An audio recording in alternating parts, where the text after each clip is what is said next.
ગઈકાલે Kavant police station ખાતે એક પરેશ રાઠવા નામનો વ્યક્તિ છે, જેણે અગાઉ ઇન્સ્ટાગ્રામ ઉપર એક રીલ મૂકી હતી, જેમાં ખૂંખાર નક્સલવાદી હિડમાને એ શહીદ સ્વાતંત્ર્યવીર જેવો બતાવી રહ્યો હતો. સાથે સાથે તમામ આદિવાસીઓ નક્સલવાદીઓ છે એ પ્રકારની વાત કરી રહ્યો હતો.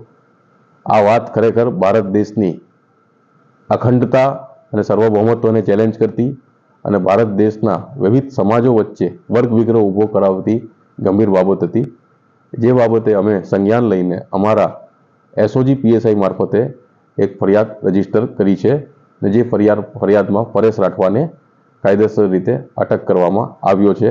આગળની કાયદેસરની કાર્યવાહી ચાલુ છે. પરેશ રાઠવાવાળા કિસ્સા ઉપરથી મારા છોટાઉદેપુર જિલ્લાના ભાઈઓને એક જ સંદેશ છે કે આવી કોઈ પણ પોસ્ટ આજે સોશિયલ મીડિયાના જમાનામાં લાઇક અને ફોલોવર વધારાના ચક્કરમાં એવી કોઈ પોસ્ટ ના મૂકો કે જે પોસ્ટ તમને કાયદાના આરોપી બનાવી દે.